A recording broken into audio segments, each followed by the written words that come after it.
हम 7 बहन भाई थे। मेरी माँ एक घरेलू औरत थी।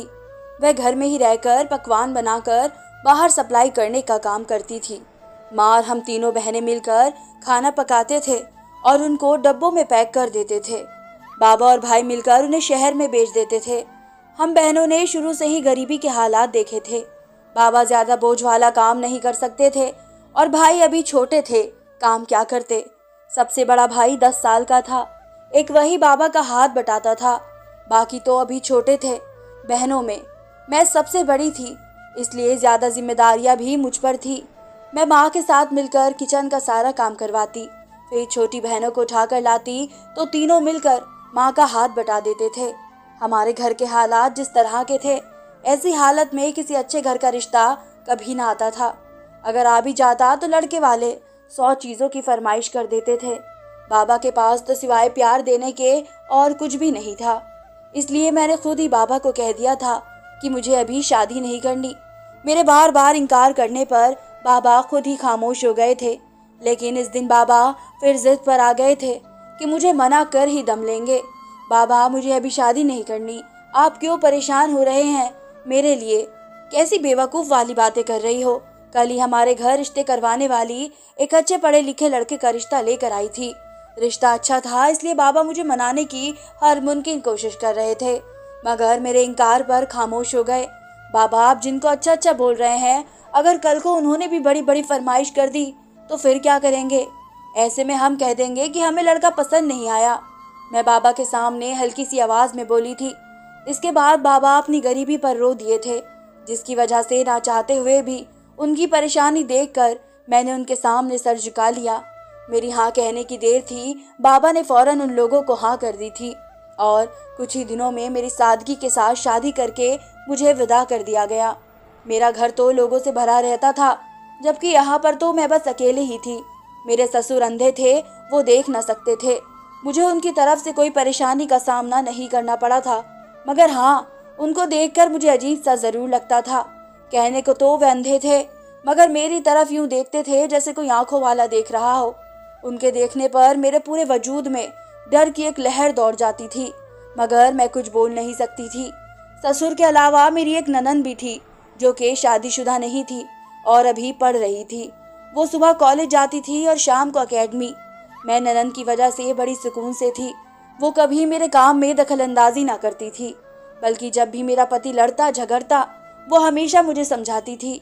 पिछले दिन मेरे पति के साथ लड़ाई हुई थी। उन्होंने मुझे जो कपड़े इस्त्री करने के लिए दिए थे, इनकी कमीज गलती से जल गई थी, जिसकी वजह से उन्होंने गुस्से में मुझ पर हाथ भी उठा दिया था। मैं बैठी रो रही थी जब मेरी ननद भागती हुई कमरे में आई थी। शायद उसने शोर की आवाज़ सुन ली थी। आते ही उसने मुझे पानी पिलाया था। मैंने उसकी किसी बात का जवाब नहीं दिया था, खामोशी से सब सुनती रही। यह सीख मुझे मेरी माँ ने दी थी कि पति के सामने किसी फिजूल बात का कोई जवाब नहीं देना और ना ही जुबान दराजी करनी है। माँ की बात को मैंने पल्ले बांध लिया था। ननद का नरम रवैया देख मैं थोड़ा सुकून से थी कि चलो, कोई तो है जिसमें अभी इंसानियत बाकी है। लेकिन मैं नहीं जानती थी कि इस घर के लोगों के कौन कौन से भयानक चेहरे मेरे सामने आने वाले थे। मैं उन सब से अनजान हर किसी की अच्छाई को ही देखती, उनसे घुल मिल कर रहती। ननद कॉलेज जाने से पहले मेरे साथ किचन में सारा काम करवा कर जाती थी। मैं नाश्ता बनाती तो वो बर्तन धो देती थी। इस तरह मैं भी जल्दी काम से फारिग हो जाती थी। मेरा पति दूसरे शहर काम करता था, इसलिए हफ्ते बाद ही घर आता था। इस दौरान मेरी ननद और ससुर घर पर रहते थे। ननद के बाद ससुर थे, जो कि सारा दिन या तो कमरे में पड़े टीवी लगा कर बैठे रहते थे या फिर बाहर बैठ जाते थे। मैं किचन से बाहर आई तो मेरे ससुर ने मुझे आवाज़ दी और चाय की फरमाइश कर दी और ऐसे कहा जैसे मैंने उनको कभी चाय बनाकर ही ना दी हो। उनकी बात पर मुझे तो गुस्सा आ गया था, मगर चुप रही और चाय बनाने चली गई। कुछ देर बाद वापस आई तो मेरे ससुर के हाथ में कॉपी और पेंसिल थी। मैं हैरान रह गई, वह तो अंधे थे, फिर कॉपी पेंसिल का क्या काम? किचन से बाहर निकलते ही मेरी नज़र सीधी अपने ससुर पर गई थी। जैसे ही उन्होंने मेरे कदमों की आहट सुनी, कॉपी पेंसिल वापस मेज पर रख दी। मैं किस कदर हैरानगी से खड़ी सोच रही थी कि क्या मामला था। क्या वे अंधे नहीं थे? लेकिन ऐसा भी नामुमकिन था, तो फिर वे ऐसी हरकतें क्यों कर रहे थे? मैंने चाय उनके पास रखी और अपने कमरे में आ गई। गर्मी बहुत थी तो सोचा काम से फारिग होकर नहाकर थोड़ी देर सो जाती हूँ। इसके बाद दोपहर को ननंद आ जाती थी, इसलिए सोचा कुछ देर आराम कर लिया जाए। मेरे पति भी घर पर ना थे, वो हफ्तों बाद घर आते थे। मैंने अलमारी से अपने कपड़े निकाले और नहाने के लिए बाथरूम चली गई। ससुराल में कमरों में बाथरूम नहीं था, बल्कि बाहर हॉल में ही एक बाथरूम था जो सब इस्तेमाल करते थे। मैं जब नहाकर बाहर निकली तो शर्म से पानी पानी हो गई, क्योंकि मेरा ससुर बाथरूम की दीवार के साथ लगे बोर्ड को जल्दी से बंद कर रहा था। मेरे पूछने पर कहने लगे, बहू मैं तो ये स्विच बोर्ड ठीक करने आया था। अब तो मुझे अपने ससुर पर शक होने लगा था कि वह जरूर झूठ बोल रहे हैं, कि उनको दिखाई नहीं देता, बल्कि वह तो देख सकते हैं और अंधे होने का नाटक कर रहे हैं। लेकिन वैसा क्यों कर रहे थे? इनको ये सब करके क्या हासिल होने वाला था? मेरी ननंद जो इतनी हमदर्दी करती थी, उसने भी मुझसे ये बात छुपाई। आखिर इस घर में क्या चल रहा था? मैं दिल में सोचती कमरे में आ गई थी। अब तो आते जाते मैंने अपने ससुर पर कड़ी नजर रखनी शुरू कर दी थी। जरूर वह कुछ गलत करने वाले थे। यही सोचते हुई मैं जल्दी से अपने बाल सुखाकर बाहर निकली तो ससुर मेरे कमरे के बाहर खड़े अंदर देखने की कोशिश कर रहे थे। मुझे ये सब अजीब सा लग रहा था। मेरे अचानक से दरवाजा खोलने पर उन्होंने घबरा कर फिर से चाय का बोल दिया था। मुझे यूं लगा था जैसे उनको कोई और बहाना बनाना ना आया हो, तभी ऐसा बोल गए थे। मैंने हाँ में सर हिलाया और किचन में आ गई। वहां खड़ी मैं अपने ससुर की अजीब हरकतों के बारे में सोचने लगी थी। मैं ये बात घर में किसी को बता भी नहीं सकती थी। अगर पति को बता दी तो फिर से लड़ाई झगड़ा शुरू कर देते, और वैसे भी जब वह गुस्से में हो तो जुबान से कम और हाथों से ज्यादा काम लेते थे। उनके मारने पीटने के डर से उनको बताना तो नामुमकिन था, और ननंद के सामने भी ये नहीं कह सकती थी कि उसका बाप अजीब हरकतें करता फिर रहा है। कौन सी औलाद अपने बाप के बारे में ऐसी बात सुनना बर्दाश्त कर सकती है? अगर मैं उनमें से किसी एक से बात कर भी लेती तो किसी ने भी मेरी बात का यकीन नहीं करना था। इसलिए मैं खामोश हो गई। मुझे अब अपने ससुर से डर लगने लगा था। जब वो अकेले होते तो मैं कभी उनके पास भी न जाती, अपने कामों में लगी रहती। कुछ दिनों से मैं नोट कर रही थी कि जब भी मैं बाथरूम में नहाने के लिए जाती तो ससुर रोज ही बाथरूम की दीवार के साथ चिपक कर खड़े होते थे, और कभी दरवाजे में और कभी दीवार के पास लगे स्विच बोर्ड के पास। मेरे पूछने पर ससुर के पास एक ही जवाब था कि बेटा मैं स्विच ठीक करने आया हूँ। अब कोई उनसे पूछे कि रोज स्विच खुद कैसे खराब हो सकता है, और आप कोई मैकेनिक है जो इसे सही करेंगे? उनकी बातों पर मेरा मुंह हैरत से खुल जाता था कि वे अंधे होकर बोर्ड कैसे ठीक कर सकते थे। कहीं ससुर ये सब जानबूझकर किसी मकसद के तहत तो नहीं कर रहे थे? कहीं उनकी बुरी नजर तो नहीं है मुझ पर? मैं ससुर के खिलाफ अपने दिल में अजीब अजीब वहम पाले जा रही थी।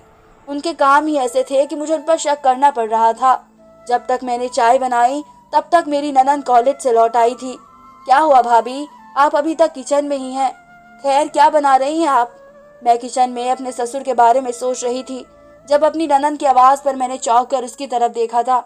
हाँ कुछ नहीं, बाबा के लिए चाय बनाने आई थी, मैंने मुस्कुराकर जवाब दिया और चाय के लिए पानी रखने लगी। अच्छा एक बात पूछूं तुम्हें, बुरा तो नहीं लगेगा ना? मैं पानी में चाय की पत्ती डालते हुए हल्के से लहजे से बोली थी। ननंद बोली, जी पूछे। बिल्कुल भाभी, मैं क्यों बुरा मानूंगी। मैं ये सोच रही थी कि अगर मेरी बात मेरी ननंद को बुरी लग गई तो मेरे पति मुझे छोड़ेंगे नहीं। बाबा कब से नहीं देख सकते? मैं डरते डरते वह सवाल पूछ ही बैठी।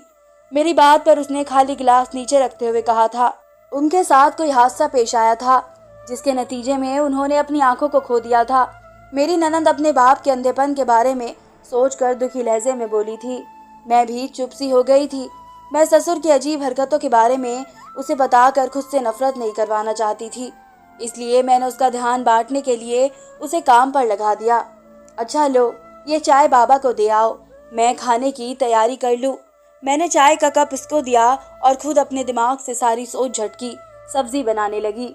अपनी ननंद के आने तक मैं सारी सब्जी बना चुकी थी। वो आते ही नहाने की आदी थी, लेकिन मैंने गौर किया जब वो नहाने गई तो ससुर उसके पीछे नहीं गए थे, ना उन्होंने बोर्ड को छुआ था। वह जल्दी से मेरी मदद करवाने के लिए किचन में आ गई थी। उसने आते ही आग जलाई और खाना बनाना शुरू कर दिया। मैं खामोशी से उसे देखने लगी। वो कितनी अच्छी थी, हर किसी का ख्याल रखती थी, और एक मेरे पति थे, कई कई दिन घर ही ना आते।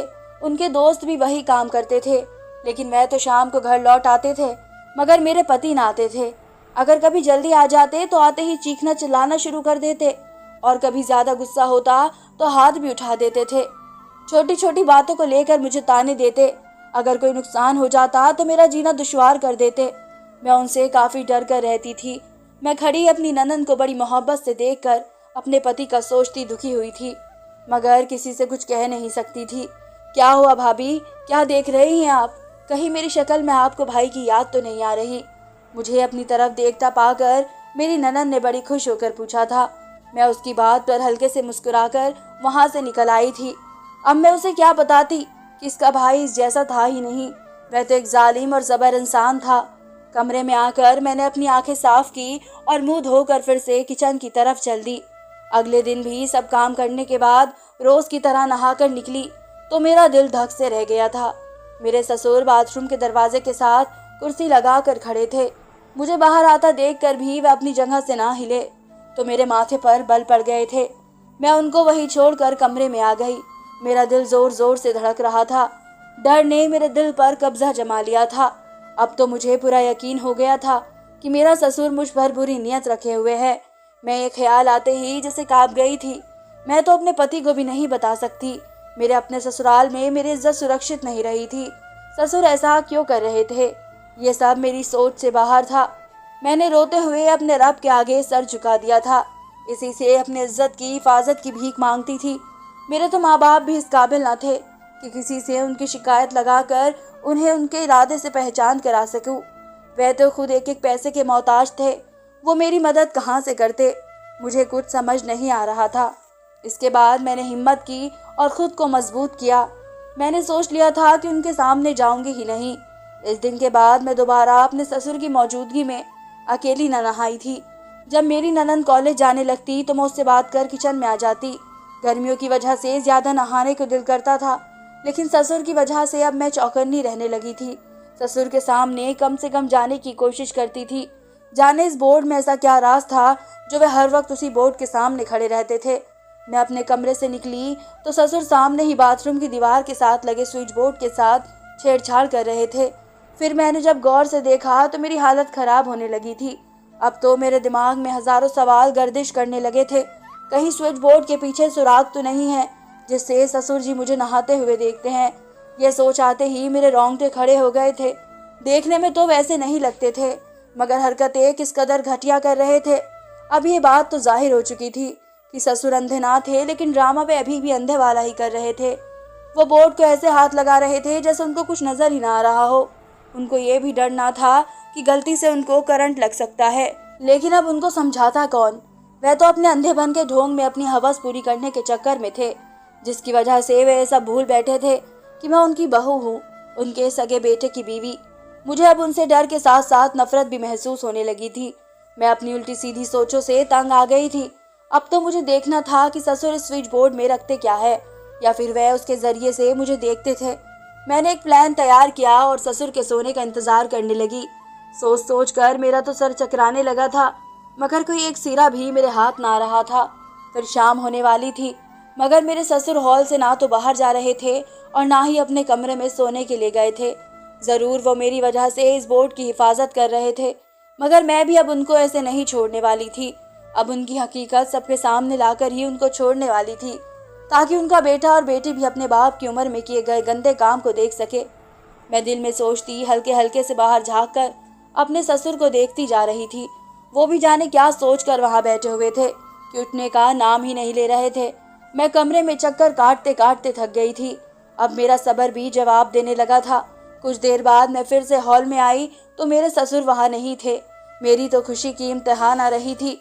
मैं जल्दी जल्दी इधर उधर देखते स्विच बोर्ड की तरफ बढ़ी थी और आहिस्ता आहिस्ता उसे खोलने लगी थी। कुछ ही देर में वह बोर्ड खुल गया था।